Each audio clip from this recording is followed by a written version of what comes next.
Good evening, everybody, and welcome to MaxNyan Advisory Private Limited for a new session on unseen sports personalities. So, MaxNyan Sports Gurukul brings again a new guest speaker today for a different kind of understanding on how sports and education run parallel and what are the various opportunities that are available. So, the first of all, let me welcome you all.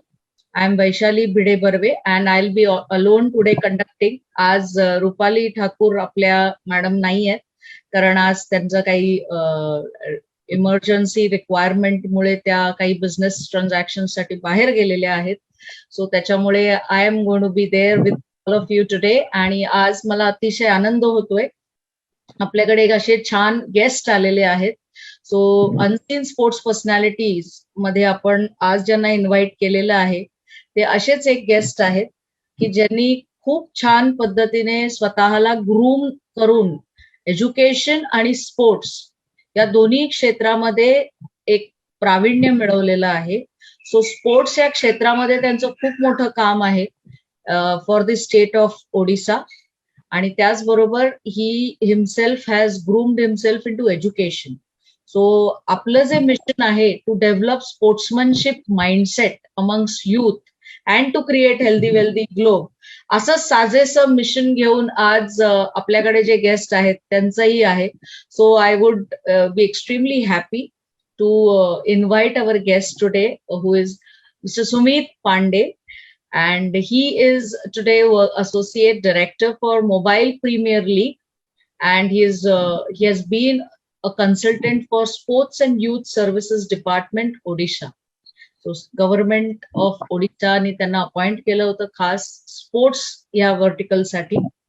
So Sumit, welcome to our chat, our meeting और आपलं काय गप्पा गोष्टींच्या सेशनला तुझं खूप खूप स्वागत आहे Sumit. And we would like to we are really very excited to know about your journey because तुझं खूप वेगवेगळे म्हणजे स्पोर्ट्स आणि अकॅडमिक या दोन्ही गोष्टी आम्ही ज्या सांगत असतो की दोन्हीचा तालमेळ सांभाळला पाहिजे तर तसं तू खूप छान पद्धतीने सांभाळलंय. So what would you share about it? So लहानपणापासूनच स्पोर्ट्स खेळायची आवड होती. I understand you were a football lover. So if you can share about that to me. Yeah. I mean, first and foremost, thank you for having me here. I'm glad to be here. I'm glad to be talking about my journey to everybody who's listening, and hopefully I can inspire a few over the course of this conversation that I'm having with you. So, before we even go into the whole dynamics of sports and education, right? What's important to understand is sports is pretty much sports has pretty much shaped me as an individual. So growing up, even though there wasn't any sport that I was pursuing, at any level, so to say, but I was pretty much playing sports all the time while education continued. So I can handle myself in football, cricket, badminton, table tennis.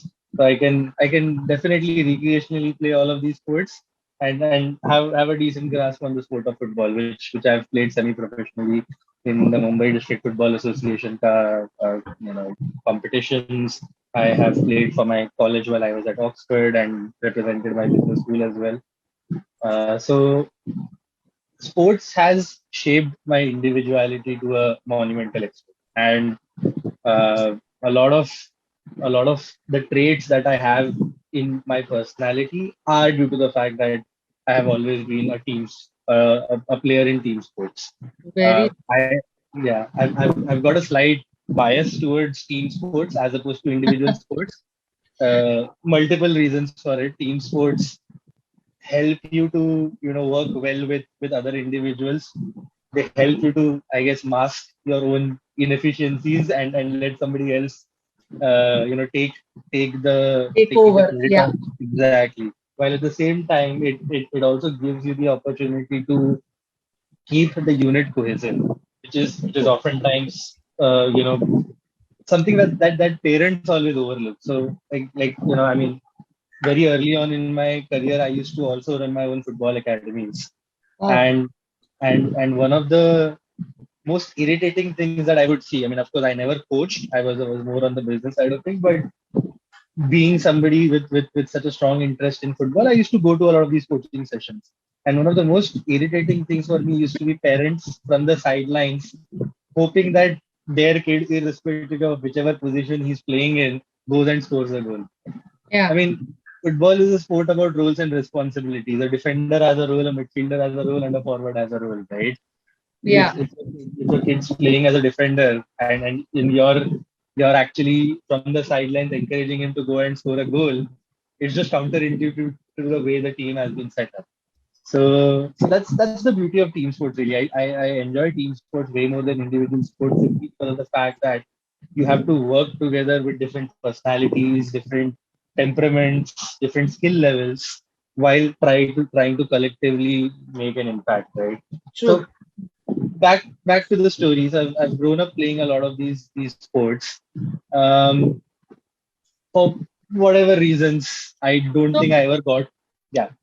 Sorry to interrupt, Sumit. Sumit, as you said, you are a bit biased towards the team sports. In the team sports also, when it comes, there are different mindsets that play a major role while when we decide on which team that we are supposed to play. So, football being a very aggressive game, what do you think about it? So again, a forward or a goalkeeper. So all these people, so all these team players in within the same team have a different kind of a mindset whenever they are playing. So what would you say about it? Um, so whenever a team is made, right, it's forget positions. Those become very technical things, right? They are very Right. technical to the sport. More than the positions in which anybody is playing it, what is important to understand is what sort of a mental role are players playing in that level. True. If you look at most of the successful footballing teams across the last 4 or 5 decades, they've all been built on the back of a very, very strong leader on the pitch. So the captain may not necessarily be the best player on the team, but he has been the one who's brought the entire team together under his tutelage. Right. And there are examples of that everywhere you see, right? Even cricket. So since our audience may be more familiar with cricket, Sachin Tendulkar was probably the best cricketer batsman to ever grace the sport. But as True. a captain, he he was probably not the sort of personality that the Indian Yeah. cricket needed Yeah. at this point in time. And So that's there not was a because point when he refused to do captainship because he wanted to focus and concentrate on his batting. exactly, and that's not because he didn't have the know-how of what it is to be a True. captain, right? True. Like you cannot say, I mean, as a mentor for Mumbai Indians or even as a mentor for a lot of the great batsmen of today, be it Virat or be it Rohit, Sachin has advised all of them out of their lack of forms. So True. it's not like he didn't have the capability to lead a team of 11 people. It's just that he wasn't the sort of personality that you needed in a leader, which is very Actually. different to an MS Dhoni or a Virat Kohli or even a Rohit Sharma for that matter, right? True. So that is, and those sort of things are actually what mold you when you come out of the sporting space and come into real life. Very. So that is why, and that's sort of where my bias for team sports comes from, right? A lot of why I am so comfortable talking about anything or comfortable in an audience is because of the fact that I'm used to doing that with 11 people on the field. I'm used to doing that with 11 people on my team and the 11 in my opposing team Yeah. and with the crowd watching, right? Very If you true. can if you can do that in that sort of a setting, it becomes rather easier to translate that into other aspects of your life. That's why I Absolutely. mean, whether you want to become a sports person professionally or not, playing sports is something that I encourage anybody and everybody that I speak to. Absolutely. And I think that's what our mission is also about, that developing that sportsmanship mindset amongst everybody. So it is required for each and every person. So it is not limited to a particular sports person as a whole. So it is there needed for, may it be a businessman, may it be an entrepreneur, may it Absolutely. be an individual, a senior citizen, anybody for that matter, a homemaker. So that is needed, because what we talk about is nothing but the mindset. And what is in, so this is what I think we have come up with, and sports has taught us huge.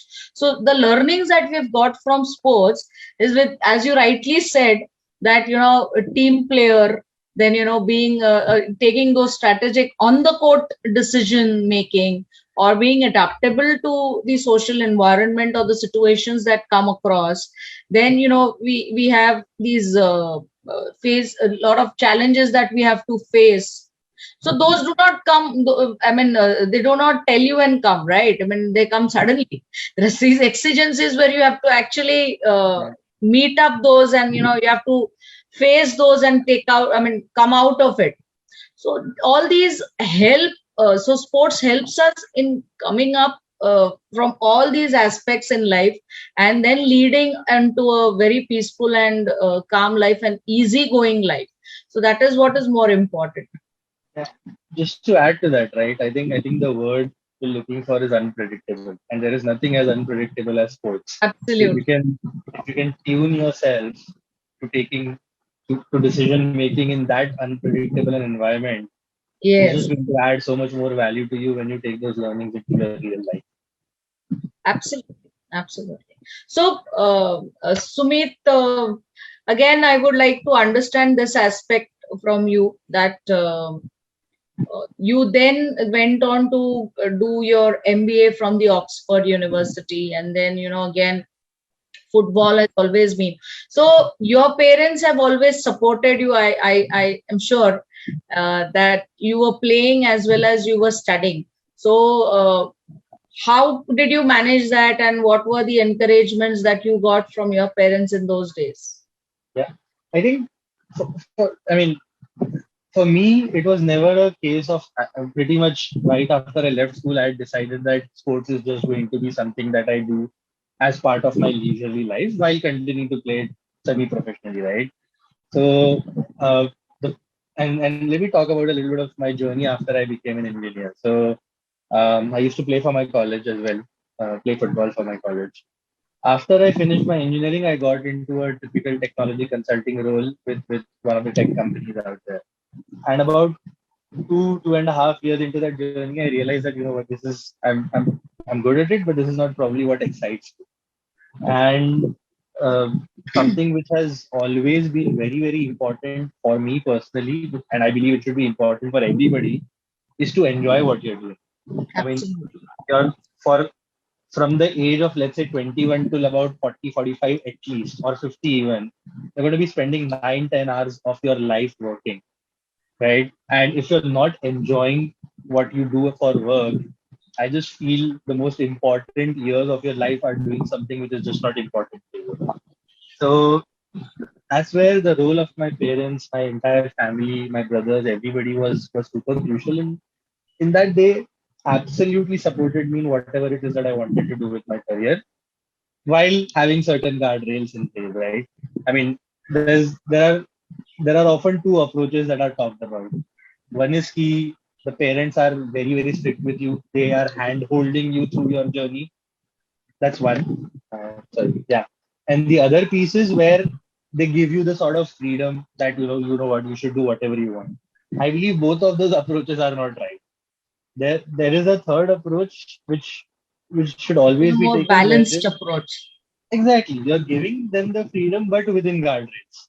Okay, you want to leave this? Go ahead. Give yourself 6 months, give yourself 8 months, give yourself a year, whatever is realistically suitable to your position or to your True. situation in life, right? Give yourself that time and figure out what it is that you want to do. But if you're not able to figure it out after that level of time giving and after that level of introspection as well, then you need to go back to what it is that you were doing and what it is that was putting bread on your table, right? Right. So, so that sort of approach was something I always got from my parents. My parents and my brothers who actually shaped a lot of my individuality to an extent. So I decided that once I decided that what, I don't want to continue with technology consulting. I wanted to work in sports because, as I said, sports was something which I was very passionate about. So I did a startup of my own, which is called Nurture Sports. The idea behind Nurture Sports was to fill that gap that exists in our school's education system, right? If a lot of us will remember, physical education in our schools was just something that you needed to tick off, at least Yeah. when I was studying, right? Uh, what had happened around that time is there was a lot of talk around how to bring structured physical education programs into a kid's life as part of their school curriculum. Mm. So, I worked with some technical experts on this to come up with a curriculum which could Mm. be embedded into a school's calendar, so that you know whatever it is that you are learning in the physical education classes is something which is age appropriate. It's something which is uh, being done in accordance to what needs to be done at that age. There are ages when you will excel in gross motor skills. There are ages Mm. when you will excel in fine motor skills. There is Mm. a time when you to give your body a certain amount of physical pressure in order to be able to play certain sports. So nurture sports was centered a lot around that. While I was in the process of actually acquiring clientele for nurture sports, I realized that probably our school system was not ready for something like this, right? So, which is where I pivoted the whole idea and started focusing on soccer training. On So, focusing on. football training. Okay. Yeah. So, football training is so the company at that point was called Soccer Cubs. Soccer Cubs has graduated today, and if there are a lot of audience that we have from Thane, they will today know Soccer Cubs as Thane City FC, which is basically a club that my friend has a majority stakeholdership in. Okay.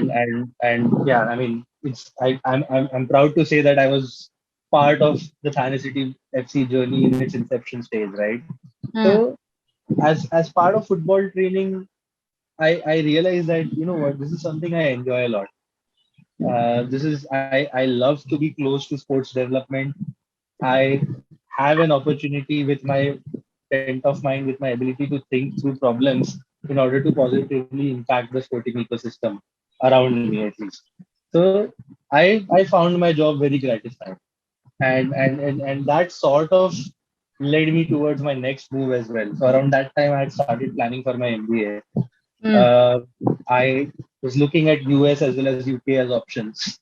I personally am not a fan of the way the MBA courses work in India, even if you are from the most premier of institutes, because I do feel you're pushed into the MBA journey very early on in your career without really understanding what the business problems are. Very true. I, I, Yeah. fi- I find the foreign MBA experiences to be a lot more holistic, both with regards to again meeting a diverse cohort. Just to give you a sense, my cohort in Oxford that I studied in had 52 different nationalities.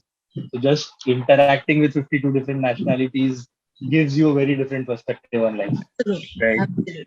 Yeah. So the reason I chose to go to the UK as opposed to the US for my MBA primarily was that I wanted to be in the strongest football market in the world, which is the United Kingdom. Yeah. And the aspiration was hopefully with my MBA. And again, at that point as well, I had the option of whether pursuing an MBA in general administration or doing a sports specific program, right? So I also had an admit from the FIFA Master Program, which is a very, very dedicated sports management program. But what I decided is I should do a general MBA and then just use my acumen in sports to actually make my way into a sporting career. Okay. So the way to summarize that would be the MBA gives you the skill set, and your passion for sports is actually giving you the subject matter expertise that you need to Absolutely. excel Absolutely. in the Yeah. sports Yeah. Yeah. Yeah. industry, right? So that's Absolutely. a decision I took, which has worked out really well for me so far. Yeah. The good thing for me again was uh, I have a very very simple philosophy in life. If I want to do something, I never shy away from reaching out to people with a very specific approach. So just to give you an example, I when I was doing my MBA at Oxford, I got to do a consulting project for Manchester City Football Club. It is one of the Oh, biggest football Manchester. clubs in the world. Manchester City, yes. Wow. So the way that worked about is I just wrote to the head of strategy at City on LinkedIn, telling him that this is what I've done in the past. This is where I am right now. This is the sort of problem that I can solve for you.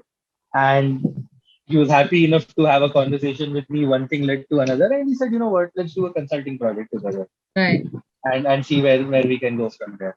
So that sort of approach is something which I believe, again, it's a learning that I have had, and it's a learning I give to everybody that I speak with, is never shy away from asking for help if you Absolutely. have what it takes to deliver on a problem that somebody else is facing.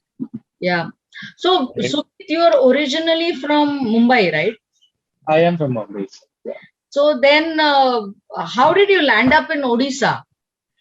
And then finally, you did a lot of work in the Okay. sports and youth department. So this was after my MBA. The first job that I took up after the MBA was as part of the venture capital industry. I was working with a global accelerator firm. And around that time, I was still, of course, sports being my primary love and startups being my secondary love. I was with my secondary love, which is in the startup ecosystem. But I was always looking for opportunities to get back into the sporting ecosystem. Uh, and as luck would have it, Odisha at that point in time was looking to start their own, startup hub, which is called as Startup Odisha, in line with Startup India initiative, which Narendra Modi had launched. Startup India, Invest India, both being sort of think tanks to develop India as an investment destination and a startup destination. So a lot Mhm. of a lot of states then started having their own initiatives around Startup India. So Startup Odisha was one such initiative.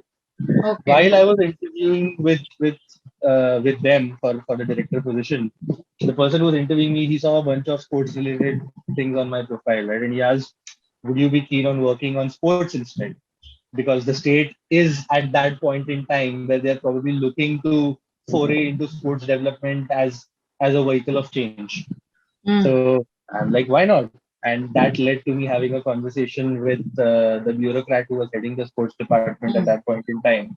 Mm. One thing led to another, and I ended up taking up a So I consultant think position with this. your passion somewhere helped you out. So you had something in the back end that that helped you out, get you through that particular aspect of getting back into sports. Yeah, yeah, Yeah. you could say that exactly. And it wasn't the only option, right? And it's very funny. So while I had this opportunity from Odisha, I had a very similar opportunity with the ISL club FC Goa. And anybody I would speak to, they were like, "Are you serious? You want to choose Bhubaneswar over Goa? Like, how does that even make sense?"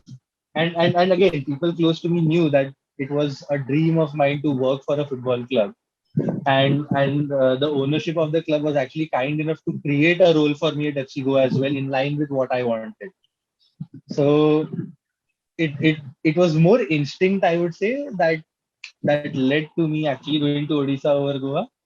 And 4 years down the line, I think that has worked out perfectly for me. So how has been your experience when working? So see, obviously, India is a diverse mindset country.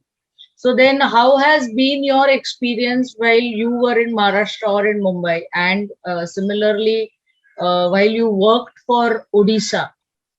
What's been the kind of mindset? What's been the kind of mentality, and how are the different kind of facilities that are provided when it comes to uh, the sports area? What exactly did you do then? Right. So it's a very interesting perspective, right? If you consider Maharashtra, there are and when you say Maharashtra, Maharashtra is pretty much dominated by Bombay, even though it is just one city of Maharashtra. What happens in Maharashtra is dominated by what happens in Bombay. And Hmm. Bombay being the financial capital of the country, you are always associating everything that happens in Maharashtra from a business point of view. Right. So whatever happens on the sporting front is just something which is coming up as part of your business as usual, as you would say. There isn't a focus as such Hmm. trying to pave a pathway for sports development in the state. Whatever happens, and that's fair as well, right? Because You've got a lot of private players who are anyways doing a lot of very, very good things for sports development in Bombay and in general in Maharashtra. Odisha was very different from that point of view. Uh, when Odisha in 2017, so even the Odisha journey is very interesting. The reason they got so active into sports was something which was triggered by their hosting of the Asian Athletics Championships in 2017. So there was another state which was supposed to host the AAC in 2017, but they backed out at the last minute. And Mm-hmm. that is when Odisha stepped up and took up the mantle, and within 90 days set up a venue from scratch to hold the Asian Athletics Championship. There's a very Okay. interesting documentary on YouTube on this, which is called the 90-Day Challenge. Mm. I would recommend everybody watch it. It's a lesson in what great governance and what great processes can do, even in such a very short frame of time, such as 90 days, right? Okay. So being and on the back of that incident, Lord Sebastian Coe, who's part of the World Athletics Council, he praised the efforts of the government of Odisha as hosting the best ever version of AAC ever in the history of Asian Athletics Championships. And to do that in a preparatory period of 90 days was something that prompted the state to think on the lines of, what, there is a lot that we can do on the back of sports as a vehicle of change. And Okay. and and and the IS officer I used to work with, he had a very interesting perspective on this, which I love to share with everybody. He said sports is the only unifier we have in this world at this point in time. Everything else is divisive in nature, be it caste, be it religion, be it So anything true. that you can think of is divisive in nature. But sports is the one unifier where you will come together no matter what your differences are. Absolutely, absolutely, and And and that is so evident when India is playing. In India, cricket, especially, it's so exactly. evident. So let me before we go ahead, let me acknowledge our audiences today on the live show. So we have Kaustubh Churi from USA who is attending this session. Thank you, Kaustubh, for attending. We have Rupali Thakur also. She is managed to join in from her mobile, and she is there watching the session. Vishwas Barve is watching the session. So thank you guys. And if you have any questions specific, please do ask. Please put them on the FB chat, and we can ask Sumit on those. We can ask Sumit to answer those. Yes, Sumit, continue. Yeah. So Yeah. you were saying that sports is the only unifier. Yeah. Exactly. And I think that is probably the lens that the government of Odisha took as well, right? Which is where they went through a very interesting journey. They started with hosting these world scale events. And I'll get to what my role in all of this was as well once I've sort of summarized how it played out. So they started with world scale events, realized that world scale events works in a very, very good manner to get the local populace interested in sports. Now, the next Mhm. thing that then they want is to excel in sports, which is where infrastructure started getting developed, sports specific training related initiatives started coming to the fore. And that's sort of how the journey over the last 4 years, starting from 2017, shaped out for Odisha, right? What my role in all of this was something that business functions would call strategy and operations. So Okay. you strategize along with the decision makers, which is the government The machinery. government of Odisha. Exactly. Yeah. You strategize along with them based on the objectives that they want to meet, Hmm. and then you execute it for them. Because it's all well and good putting things down on paper. The real magic is when you can turn what is on paper into what is on the ground, which is almost always where the value is lost. Yeah. So in one function, if I had to describe what my role with government of Odisha was, it was strategizing and then operationalizing on the plans that we built. Now there were a bunch of things within this very, very brief job role, which was to plan for world scale events and execute them, Hmm. to come up with models of developing these high performance sports for a lot of different sports. So we've got a high performance center for athletics, which we've developed along with Government of Odisha and Reliance Foundation for Youth Sports. We've Okay. got a high performance center for shooting, which in Odisha, which is developed along with Gagan Sports Promotion You're Foundation. talking about the And rifle shooting? yes, and Aditya Birla Group. We've got badminton high performance center, which is being developed with Pulela Gopichand Badminton Foundation. Cricket, football, of course, with All India Football Federation and the ISL Club Odisha FC. We've got a sports science center, world class, state of the art, which we've set up with Abhinav Bindra targeting performance. So, over the course of these 3-4 years, one of the main things that we've done now is to create that ecosystem where some of the best athletes across the globe, across the country rather, can come and train. I mean, it would be one of our success stories, which I always tell about, is before the Olympics. A lot of our training of our Olympic athletes was hampered because of COVID, and then when it Right. actually became okay to train, uh, it was cold weather. So, for example, the javelin camp, which is usually held in Patiala, it was too cold in Patiala at that point in time.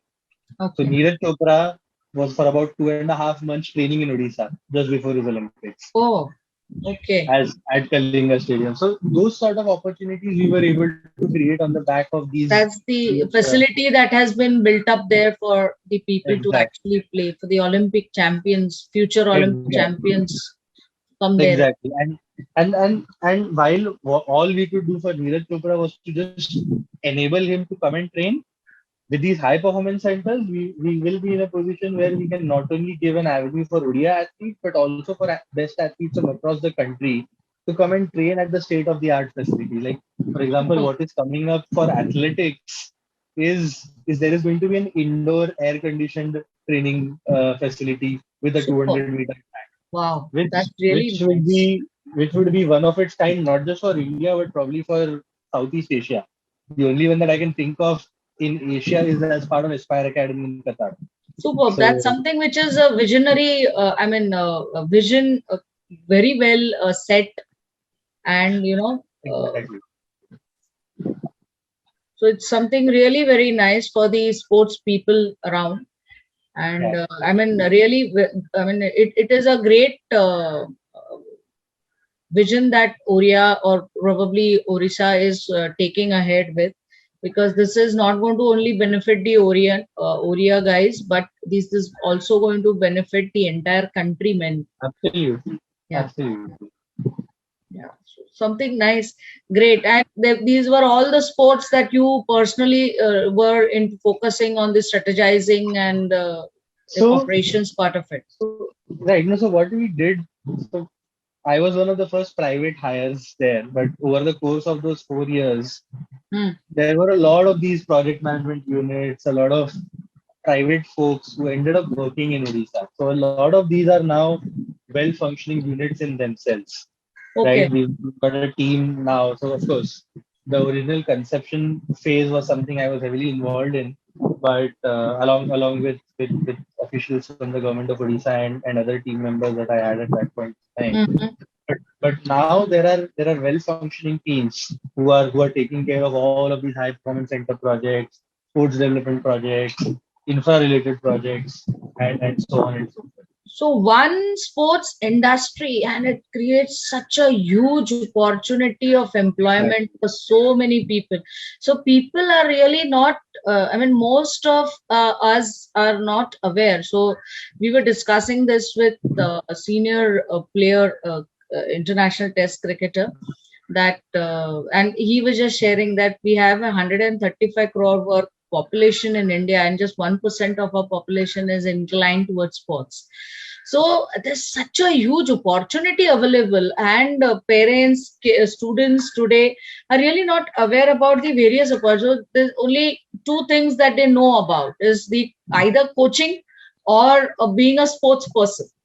So Yeah, yeah, and in between, there are so many aspects or so many fields, opportunities that are available. These people are not aware of, and that's something I think there's a huge potential there for students, for the youth to come ahead, come forward, and take up these various options. If those who are really not they're into playing of the sport, they can definitely put up their efforts into taking up these occupations.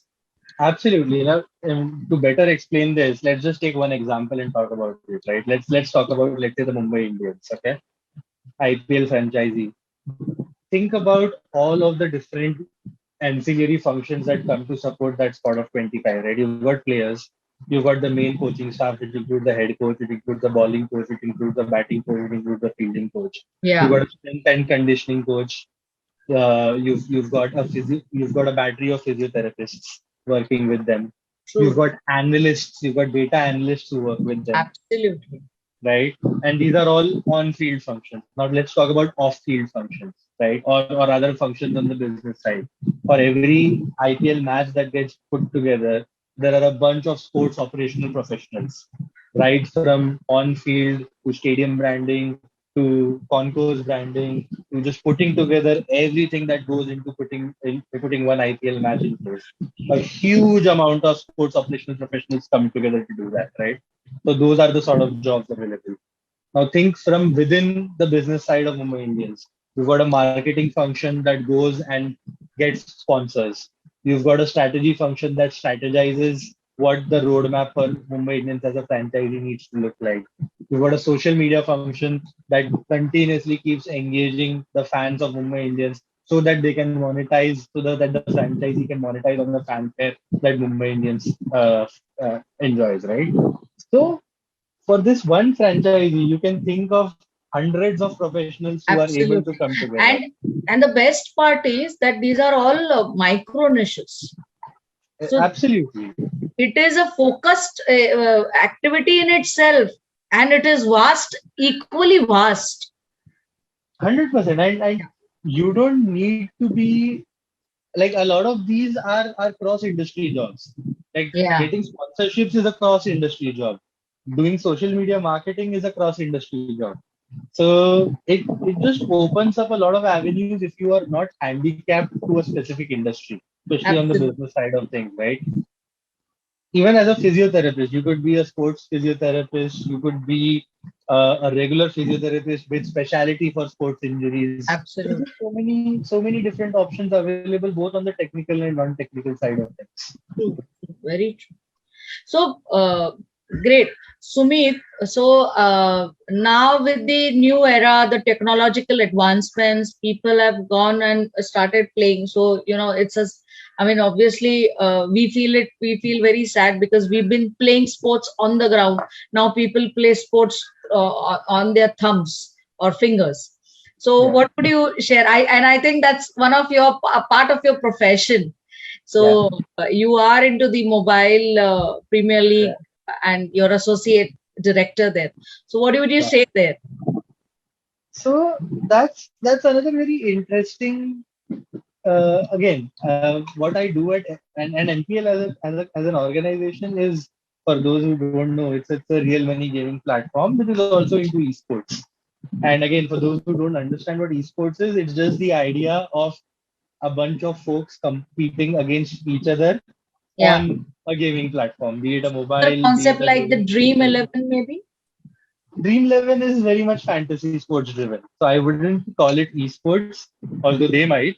But the idea behind esports is, let's say you and me are competing in a game of FIFA, which is a football based mobile game, PS4 game, or a computer game.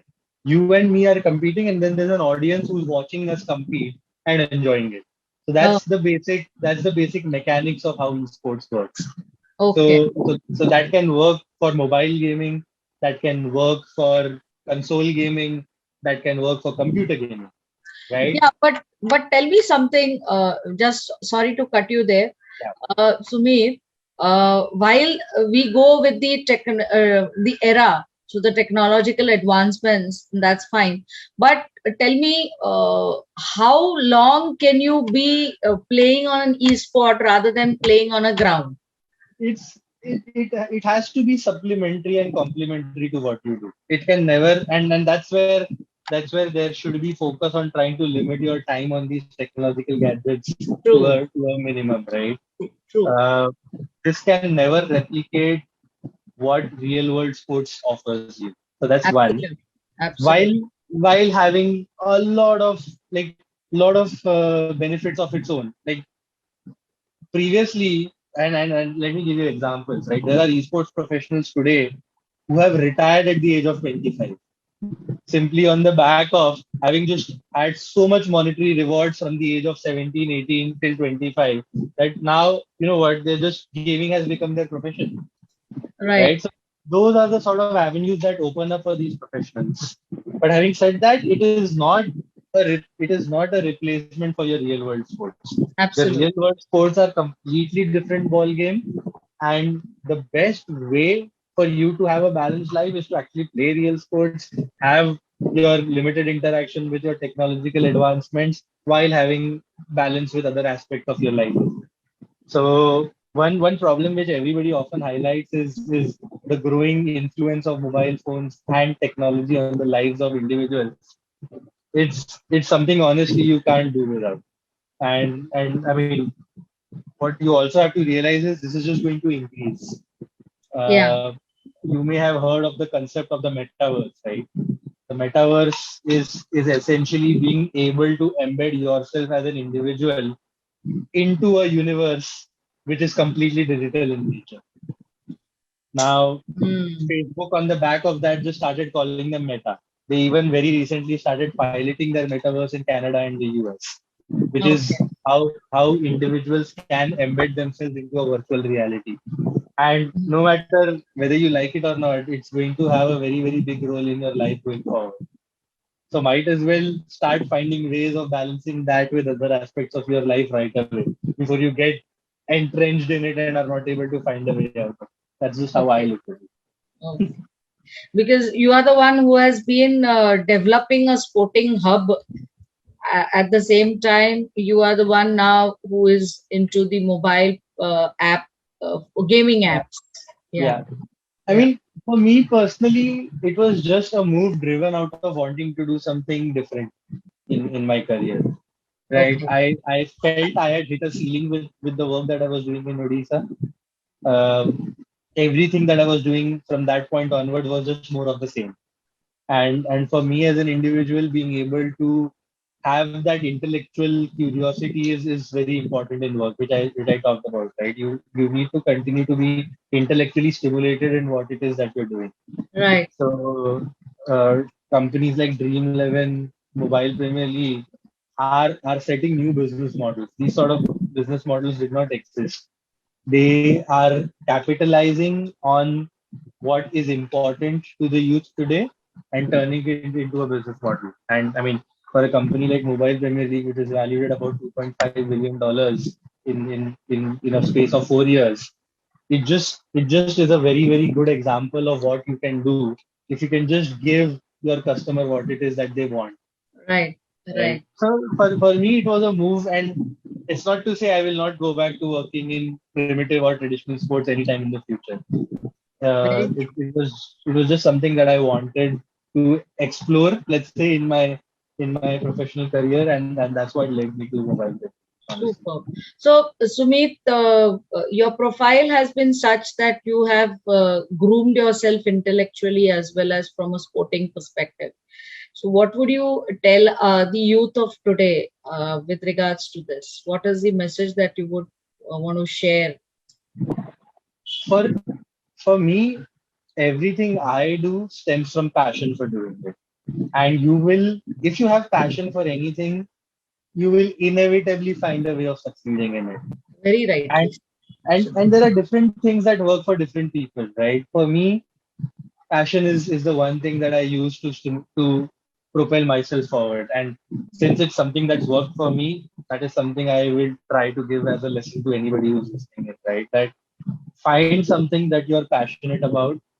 If sports is that thing, as we've discussed over the course of the last 45 minutes, there are a variety of avenues that you can explore Very true. within Very the sporting ecosystem, which are going to both, give you the satisfaction of working while giving you decent monetary remuneration as well, which of course you cannot neglect, right? true. Yeah. So if sports is your passion, go for it, do research, try to understand what it is that you can do in that space, Yeah. and And if you have an entrepreneurial bent of mind, just create something of your own.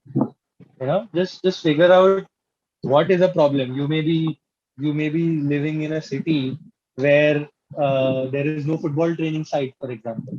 Hmm. So hire a few coaches, bring the basic infrastructure, rent out a facility, and just start football training.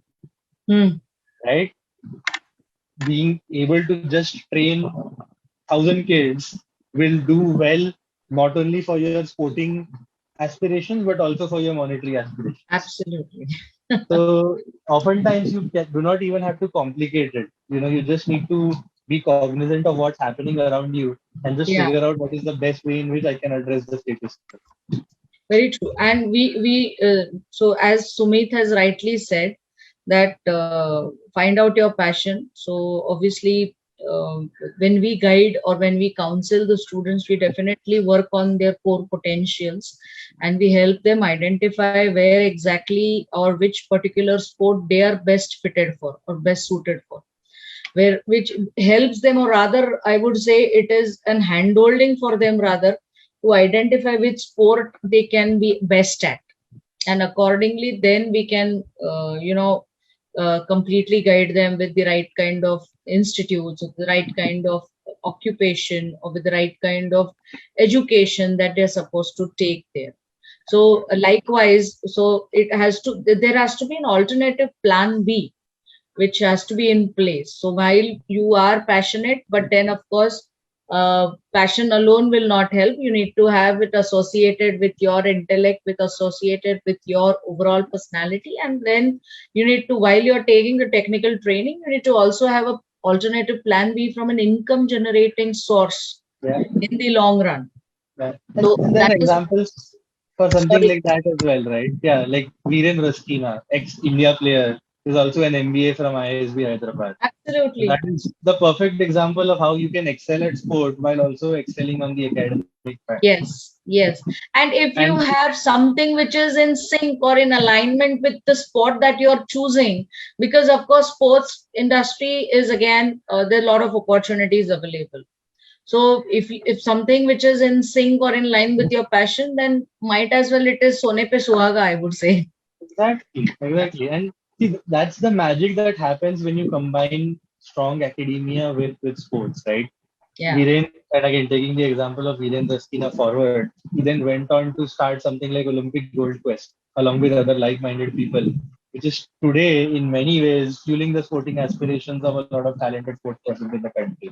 Yeah. So that Yeah. is that is the magic that can happen when you can combine your sporting prowess with having that academia based background. Very true. Very true. So great, Sumit.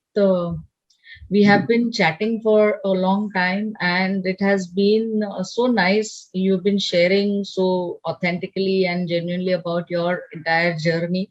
And I'm sure people who are watching here today are really inspired by your journey, and they have definitely got an opening on how sports can help them, or what are the opportunities that they can look at further. So once again, we would like to thank you. So on behalf of MaxNyan and of course Rupali, who is still watching us live.